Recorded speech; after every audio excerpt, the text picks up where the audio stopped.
started. So welcome here.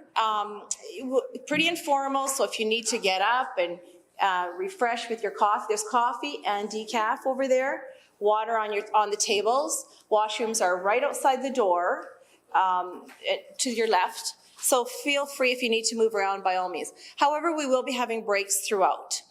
So we'll get started. And as you can see, we have different swag up here and the posters from our prevention conversation programs as well as our RAP program.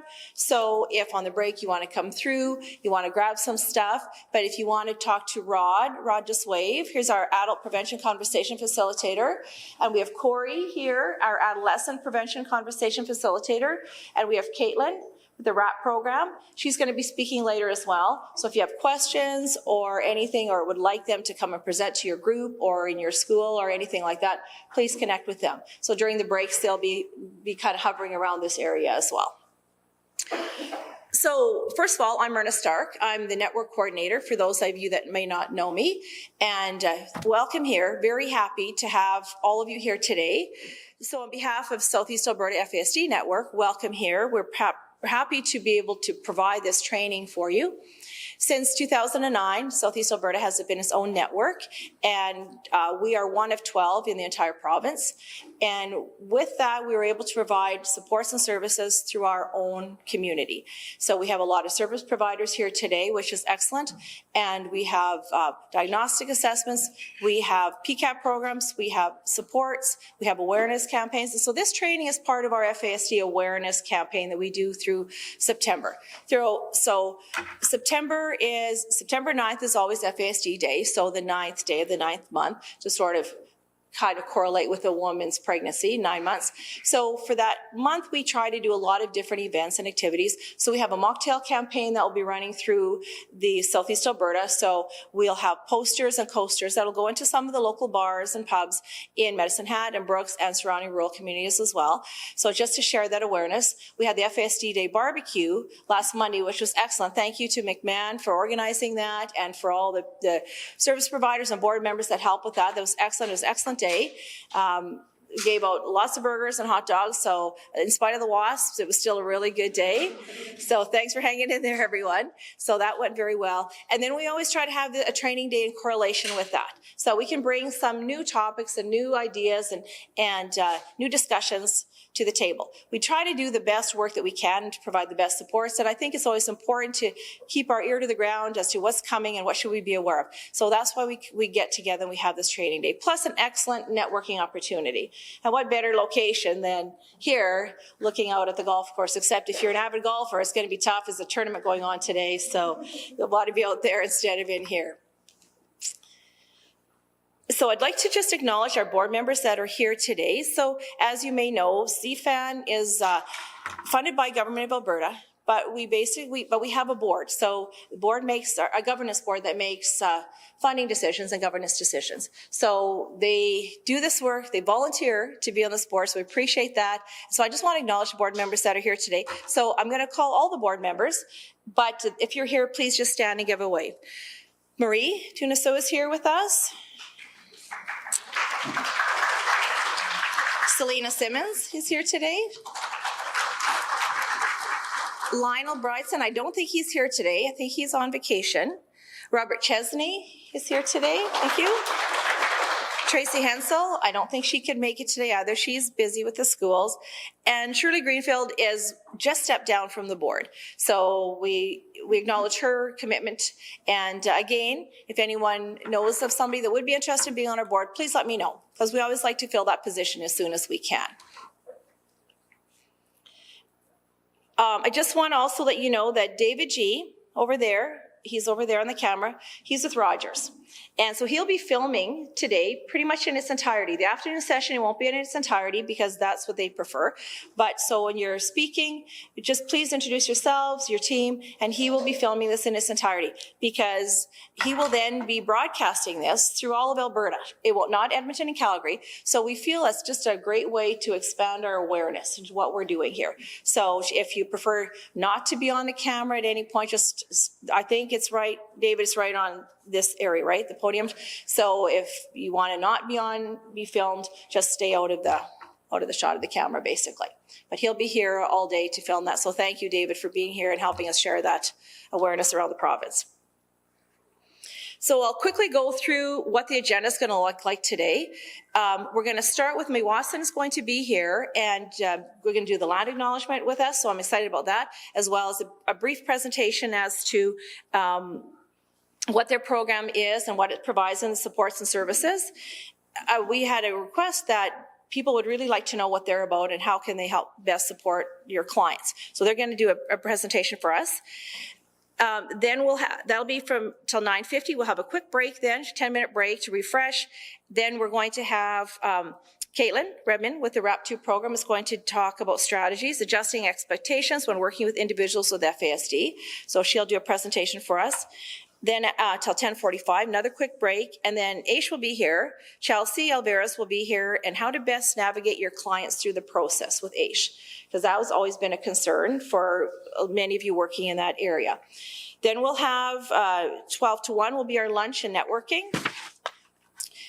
Then after that, we will have a resilience scale masterclass. Alberta Family Wellness Initiative will be talking about the masterclass with the brain story. So that will happen this afternoon.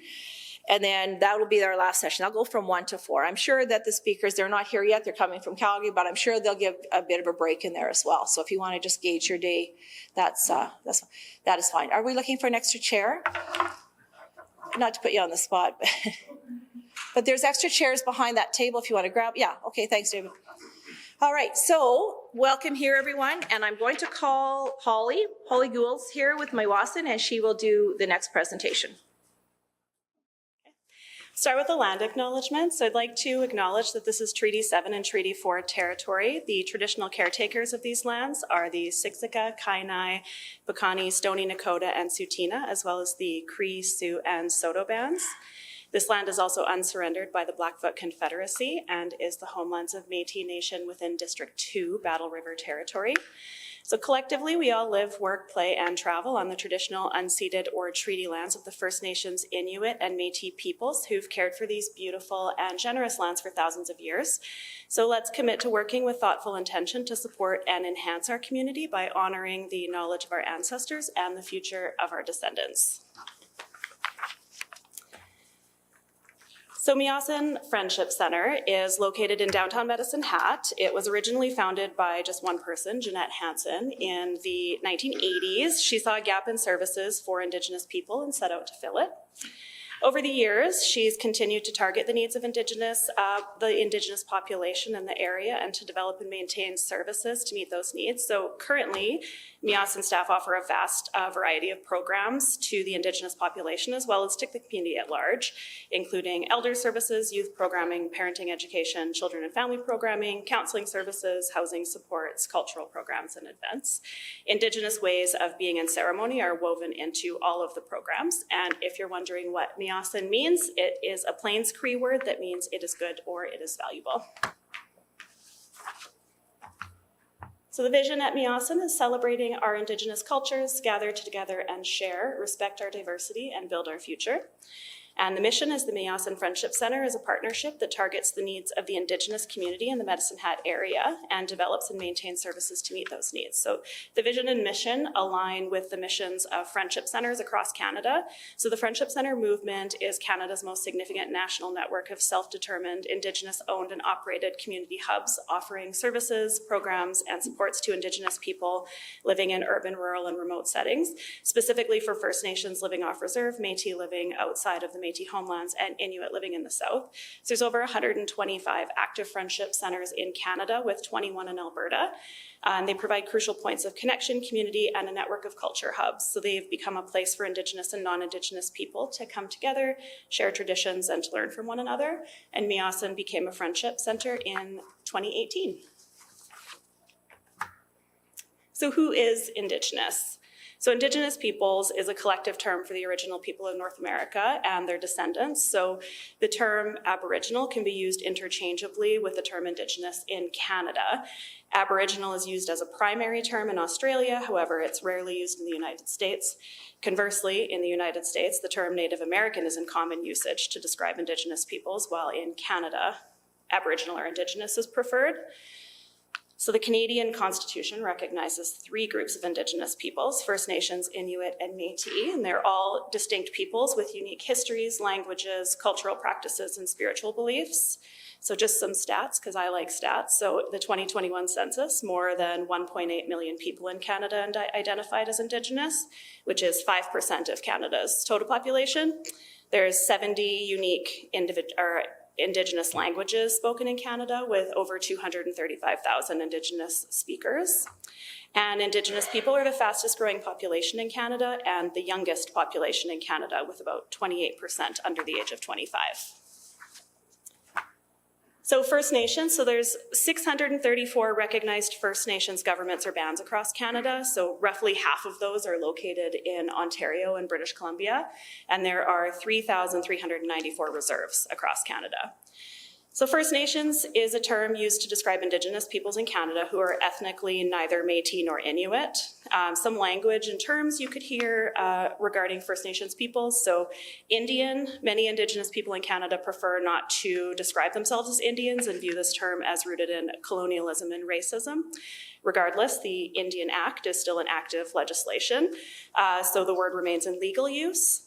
First passed in 1876 and still in force with amendments, the Indian Act is the primary document that defines how the Government of Canada interacts with the 634 First Nations bands in Canada and its members. So under the Indian Act, the precise legal meaning of the term Indian refers to First Nations persons who are entitled to registration. Registration are persons who are registered under the Indian Act of Canada, and you have to be registered before you receive a status card. And status is the legal standing of a person who's registered under the Indian Act. It's a federal identity document that confirms you're registered, and that's what they look like there. So treaty persons are people who belong to a First Nations government or band that signed a treaty with the Crown. So most bands hold reserve lands, although not all do. Reserves should not be confused with the traditional territories mentioned in land acknowledgements. Those were the lands used and occupied by First Nations before the arrival of Europeans. Reserves, which were created by governments, are products of colonization in Canada, so bands and band members technically do not own the land of reserves because the legal title is held by the Crown. Approximately 50% of eligible band members live on reserves. When treaties were being signed and reserved lands were being designated, in most cases the federal government located First Nations reserves in remote locations, with over 80% of reserves in Canada being considered remote. So residential schools, over 130 residential schools were created by Christian churches and the Canadian government as an attempt to both educate and convert Indigenous youth and to assimilate them into Canadian society. Students were isolated and their cultures were disparaged, and they were removed from their homes and parents and were separated from their siblings because the schools were segregated according to gender. In some cases, they were forbidden to speak their first language, even in letters sent home to their parents, and the attempt to assimilate children began upon their arrival at schools. Their hair was cut, they were stripped of their traditional clothes and given new uniforms and often names.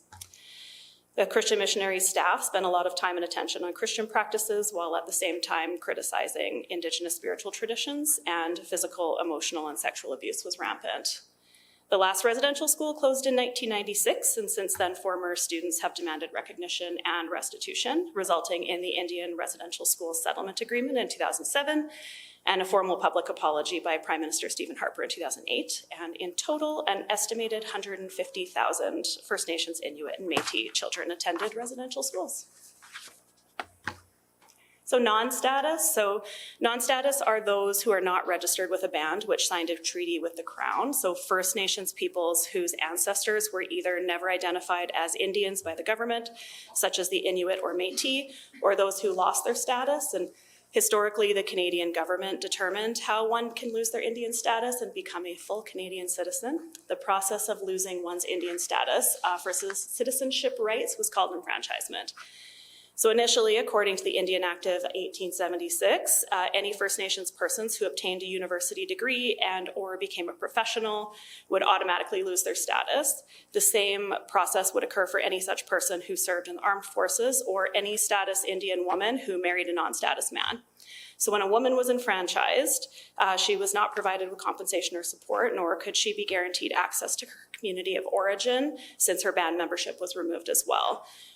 Of course, once someone had lost their status or was enfranchised, they were then unable to pass along status and any associated rights to their children, thus severing ties to their ancestry and community. And their Indigenous ancestry was no longer legally recognized, and in many cases, they were further separated from their communities geographically, socially, spiritually. So a long fight and staunch opposition to these policies by women who had lost their status resulted in the passing of Bill C-31 to amend the Indian Act in 1985. And so now it's impossible to lose your status. And those who had involuntarily lost their status were able to be reinstated with it. But those amendments, however, have not completely remedied the history. Descendants of women who lost their status do continue to face challenges in gaining status and their rights. So Inuit, so those are the Indigenous peoples of the Arctic, and the word Inuit means the people in the Inuit language of Inuktitut. And a singular of Inuit is Inuk. Inuktitut is spoken throughout Inuit Nanongot, which is comprised of 4 regions across the Northwest Territories, the Yukon, Northern Quebec, Labrador, and Nunavut. So colonization came in a unique form to the Inuit people, initially by way of traders, missionaries, and whalers, as they were primarily ignored by the federal government until 1939, at which time residential schools, forced relocation and family separation, and disc numbers began being introduced. So disc numbers were identifiers introduced to supersede the Inuit naming system that didn't correspond with government administrative needs. So disc numbers were called that because they were distributed on small leather discs meant to be worn on one's clothing. It was a naming system, a government naming system that used location-based serial numbers. So E numbers were for Eastern Inuit, while West numbers were for those from the West. So for example, filmmaker Zacharias Kunig's disc number is E51613. So the imposition of disc numbers obviously remains a culturally traumatic event for those affected, and the forced relocation and family separation resulted in a significant gap in cultural knowledge, as many children were unable to learn from their parents and elders. So reclaiming the knowledge, arts, and traditions is a current priority. Today, the arts are a leading source of income for many Inuits. The production of Inuit arts and crafts is remarkably widespread, with an estimated 13,650 Inuit artists producing visual arts and crafts in Canada. In the late 1940s and early 1950s, when Inuit art was introduced to southern Canada, the federal government established a trademark, which is the igloo tag down in the corner there. And that was to protect artists' works from copycats. And in 2017, the trademark was transferred from the federal government to the Inuit Art Foundation to manage, which is an Inuit-led organization. So it's a small but very meaningful step towards decolonization. So the images there are examples of one form of Inuit art tradition, which is soapstone carving. So the top one is an Inuit soapstone carving from around 1830. And the bottom one there is a contemporary art piece called Spirits of the Great Hunt by Inuit artist Abraham Rubin, carved in 1999. So not all Indigenous people in Canada are eligible for a status card. The Inuit and Métis do not have status cards because they were not Indians. It's defined by the Indian Act.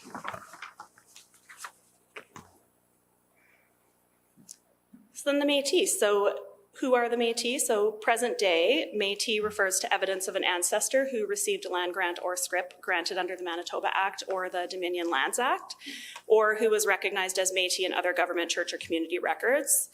Historically, they emerged in the Northwest during the late 18th century, originally the offspring of Indigenous women and colonial fur traders from France, Scotland, England, and Ireland. So as this population established distinct communities and married amongst themselves, a new Indigenous people emerged, the Métis people, with their own unique culture, traditions, language, and way of life.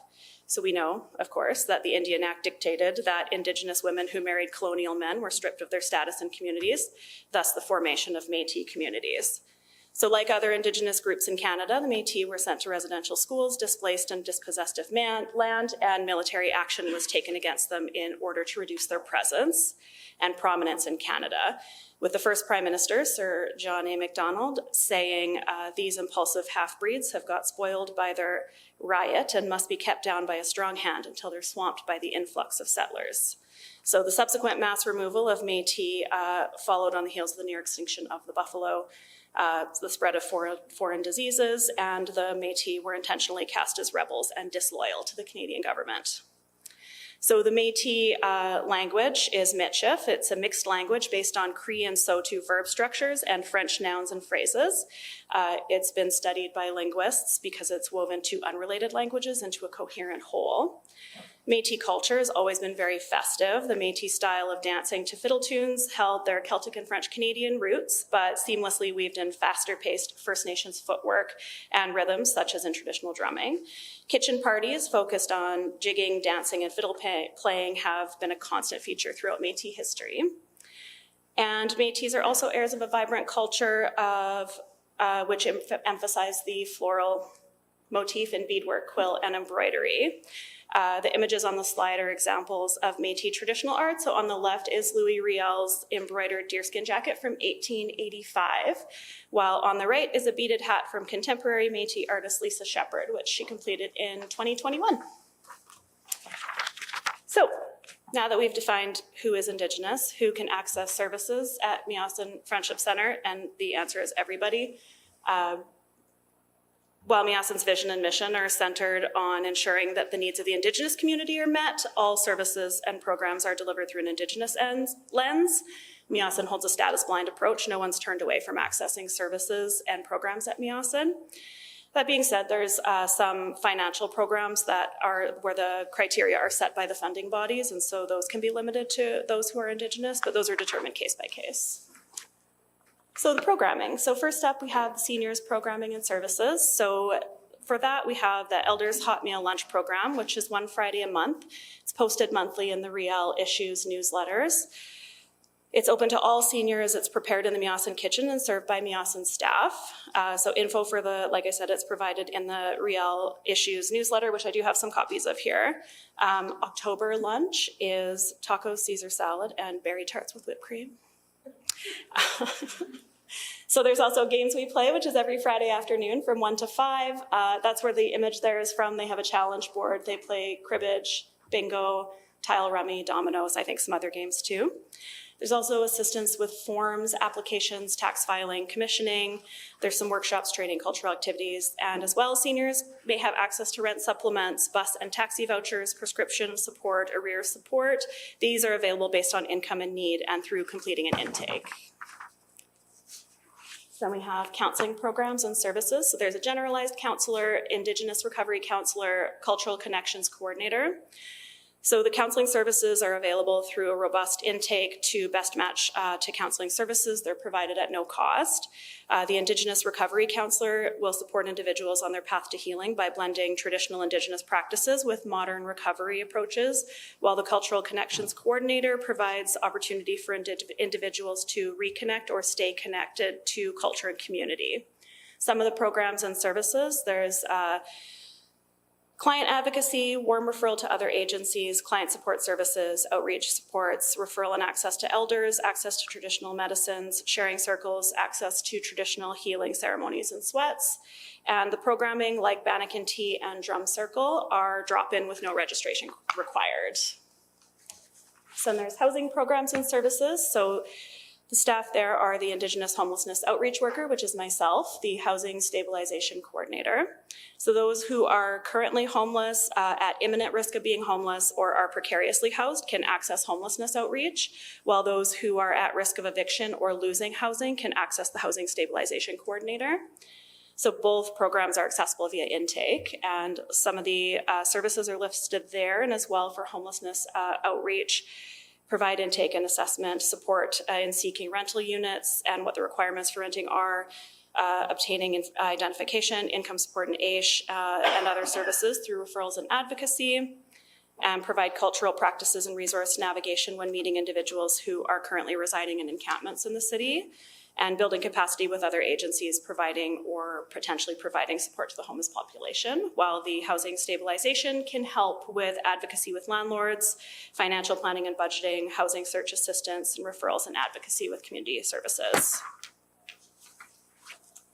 So there's parent and caregiver supports. The parent education coordinator there works with children 0 to 6 and their parents and caregivers to engage in cultural togetherness. To access, the programs are drop-in or referrals through bridges or schools. Some of the programs and services there. So there's Mothers of Tradition, which is an addictions recovery focused program. that celebrates traditional roles as mothers and teachers in the community, and it's designed to provide a guide for applying traditional teachings to our understanding of what it means to be a mother. Cultural Kids and Cultural Explorers offer traditional and cultural programming for families to attend with their young children, such as traditional games, crafting, and reading. The Youth Development Program, the youth program coordinator there works with youth age 11 to 17 and focuses on building cultural connections.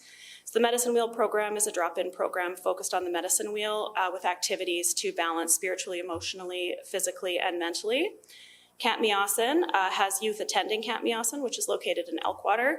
Activities there include archery, berry picking, traditional games, meals, transportation's provided for that as well if there's a barrier. All youth activities do require registration first. Then there's the Weaving with Cheetahwind for Learning program. So the coordinator there provides educational supports to urban and rural Indigenous students K through 12 to promote and increase academic success by providing direct academic supports through tutoring, cultural and community connective activities like beadwork, workshops, ribbon skirt classes, engagement and collaboration with local schools, education and boards to increase cultural safety and reconciliation. Through these activities, the goal is to increase opportunities for Indigenous students to succeed and thrive within and beyond the schools, allowing for a more economically diverse and prosperous Alberta. So the I Am a Kind Man's program. So the I Am a Kind Man program says in Canada, violence against Indigenous women has become normalized but occurs in epidemic proportions. Ending violence against Indigenous women requires the commitment of all of us, especially men. So we acknowledge patriarchy, where male dominance and male power privileges men over women, as an important cause of violence against women. We also see the strong connection between colonization and violence against Indigenous women. Many non-Indigenous anti-violence movements do not talk about that connection. So some stats from I Am a Kind Man. So in 2020, 22% of female homicides in Canada were Indigenous women, where we know the Indigenous population of Canada is only 5%. Indigenous women are 44% more likely to experience some form of intimate partner violence in their lifetime compared to their non-Indigenous counterparts. So I Am a Kind Man teaches, it's a 12-week curriculum and it's guided by the 7 grandfather teachings and provides cultural programming for Indigenous men and youth who are committed to ending violence. It's guided by an Indigenous approach to healing that recognizes the distinct histories, unique cultures, and shared traumas of all Indigenous people negatively impacted by colonization. The approach to healing is holistic, taking into account all aspects of creation. So I Am a Kind Man engages men by raising awareness and an understanding of the causes of violence against women, supports men to come together to end violence, and is designed to offer men a safe place to understand their roles and responsibilities in ending violence. So youth sessions for that are Wednesdays 5 to 7. Adult sessions are Thursdays, I think 5 to 7, but again, refer to the calendar for the times for that. So other services provided, so there's Métis genealogy resources. So if you have somebody who thinks they're Métis but isn't quite sure, there is support in completing those forms and in looking into the genealogy. The Hills Are Alive Music and Dance Culture Fest happens every June in Elkwater. Healing and Reconciliation Week, which is coming up. Culture Days, which are this weekend. There's some posters for that up here as well, and other community events. So I brought, like I said, some resources. There's a brochure, poster for Culture Days, and some copies of the newsletter, which has each program's calendar and contact info in it. It's updated every month on the website, which is miywasincentre.net. And all intakes can go through the phone number on there. And yeah, that's it. Thank you.